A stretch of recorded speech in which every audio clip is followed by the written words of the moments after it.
Howdy, y'all. Look at this. Look what we're doing. Making this house look one more step closer to a home. And we're getting some painting done. So, last video, you saw me do all the finishing mudding on this master bedroom and the primering on it. So, now we can put some color up on it. So, this is the headboard section of where my bed's going to be. So, I decided to go with an accent wall. And if y'all didn't already know and realize that blue is my favorite color, so we're going with that. And in a theme, green is my second favorite, so we'll see that throughout the house as well, but just not here in the bedroom. But this one is a Sherwin-Williams paint I went with, and it is Indigo Batik. Because I think Sherwin-Williams is one of the top of the line brands of paint, and so I think they come up with some pretty good colors. And I don't have a Sherwin-Williams budget, so we went over to Lowe's, and since they are a subsidiary of Sherwin-Williams, at least Valspar paints are. So Valspar is owned by Sherwin-Williams, or vice versa, or whoever is the main corporate owner of that. But so it's easy. They have all the color palette of Sherwin-Williams, so I just took the Indigo Batik color card and number and had it mixed into a Valspar paint, because I'm a Valspar budget kind of guy, unfortunately. So anyway, I think this is turning out pretty good. And you can see there was two rectangles there. There were some paint swatches that I had. I just had some other colors laying around, samples, so I put those up on there.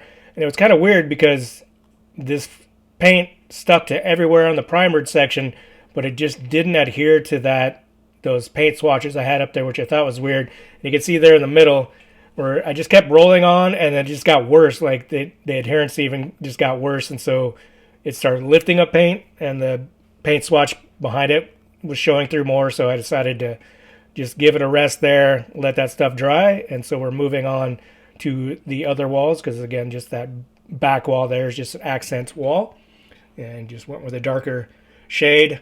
Not the most people wouldn't suggest that, especially in this room, because I don't get a lot of direct sun.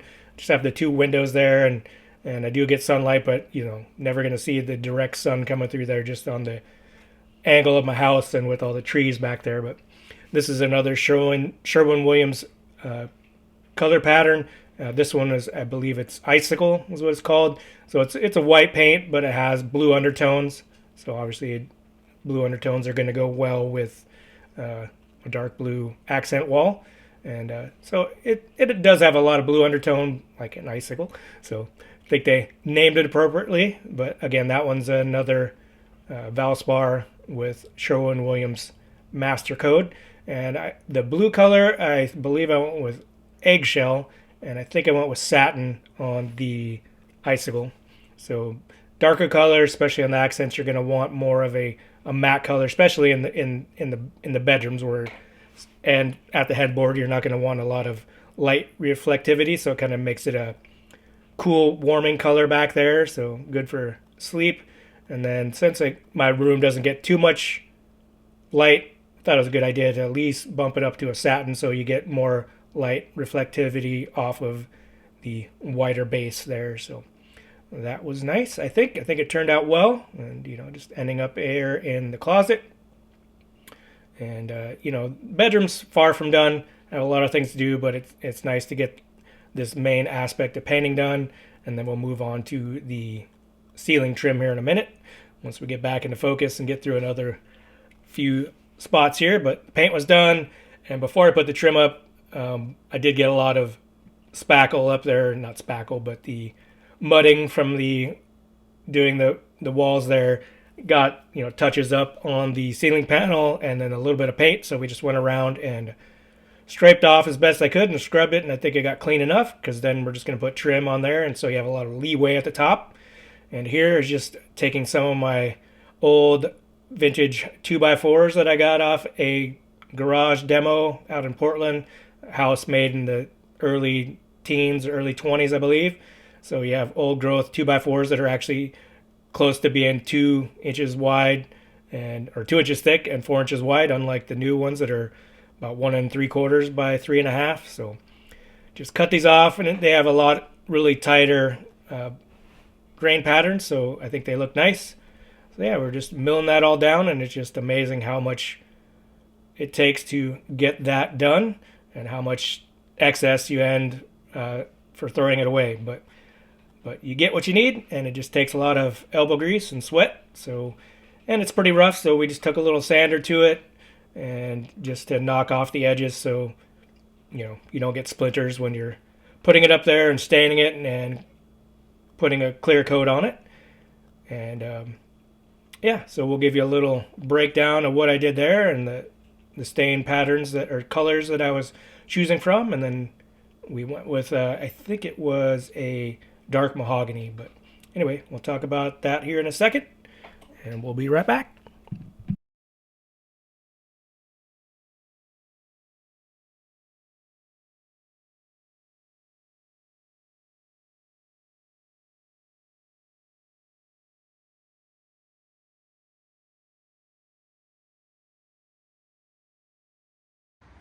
All right, so we just did the first sanding here. I think I was using 120 grit just to kind of get a little bit smoother. I mean, it's just finished trim on the ceiling that you're not going to really be touching. But I did notice that when I did some sample stain colors, this one here wasn't sanded, so it's really rough. Like, it really brings up the grain when you get it wet with the stain. And this one I sanded, so it doesn't get all this fur on there. So I think it's a good idea just to sand it and get around the edges a little bit so you don't have the splinters coming off there. I think I'm going to run it on this real quick. This is like 220 grit, probably even more than that because it's kind of been used a while. So we'll just do the sides on this and maybe one end of it, so just make it that much more smoother. Just a quick pass because, again, it's just trim that's not going to be touched, so don't need to have it perfectly smooth. Probably going overkill, but that's how I do sometimes. So anyway, and away we go. And that little funky contraption there is just a respirator, battery powered, so it's kind of cool, especially if it's like hot and muggy outside. The thing on my back there is just air motor or compressor, you could say, and with the cartridge on it, so it just pushes air, so it's a lot easier to breathe. Anybody that has to wear a respirator for more than a few minutes knows that it just makes it harder to breathe. It's just not as comfortable. And I bought one of these. I wanted the 3M ones, but they're like $1,000 plus, and this is just the overseas version. I think I paid maybe, I can't remember, it was like 150 or 300. I think it was about 150. I'm not sure, but anyway, I've never used it, and it was warm out, and I don't want to breathe all the gel stains and the lacquer finish here, although that's a water base, so it isn't too bad. But yeah, this thing worked out well, really easy to breathe, and so looks a little funky, but worked out pretty well. So I was happy with it, and happy with the stain job and the finish, the sealer I put on there. So then we can bring these on into the bedroom and start putting them up on the gaps in the ceiling panels. So yeah, just went on, these are 4x8 sheets, and so we just put them up there on the lines. And when you're going from, let's see, from the left to the right, we'll say east to west in the bedroom, if the headboard of the bed is the north end. So anyway, there's gaps in between the joists, or up in their roof trusses, I should say. And so you got to make sure it lands on the spans there. And you saw me cutting that one off because I just went up there and then realized that it ended in between the two spans, so it wouldn't really have a good bite at the end piece. So made the mistake of not cutting it beforehand, and so I did go up there and hand cut it and staple them together. So I didn't make that mistake again, and measured it, marked it, cut it, and so we can go up there and it'll end on the correct spots so that the other ones on the ends have a good space to bite into. But in the end, there is a spot when I go from north to south where there is no roof trusses because of the lighting configurations, and I had to have it match up. But so I just was able to bite into just that ceiling panel, which those are only less than a quarter inch, I think, or about 3/8 inch thick, so just over a quarter inch.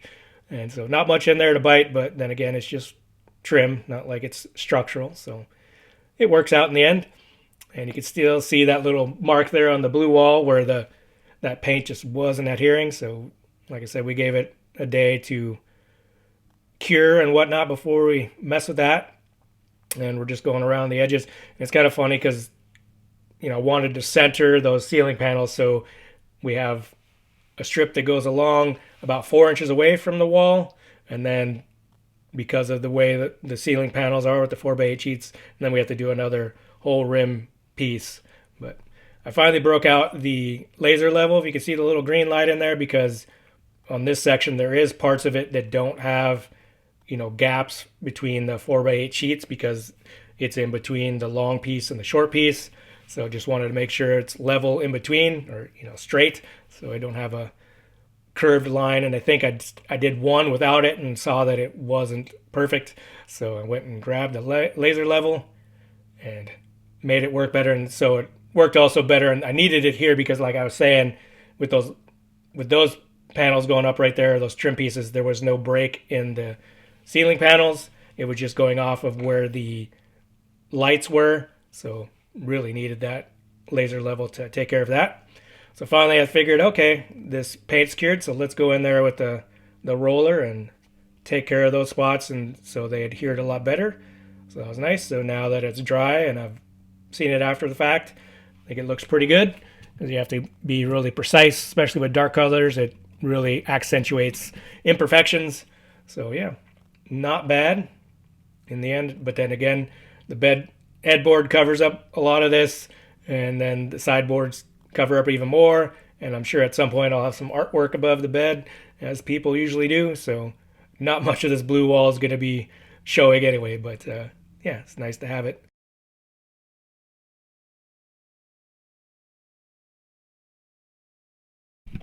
All right, so now we're just kind of finishing up the radius of the room, and I wanted to go with something a little closer to crown molding, where it goes downwards and inwards at the same time. But it would actually, I did that because I wanted to cover up some of the mud that was missing near the top of the drywall, because those other pieces like this were a little bit too thin, but it didn't look right. So I just ended up going with the thin pieces to match everything else, and it covered up enough. You'd have to really go up there with a fine-tooth comb to really see any missing mud pieces and whatnot up there. But we got her done, and got her done enough to go back in there and sleep again. But still a lot to do, but that's what we got for now, and I think it looks good. All right, take care, y'all.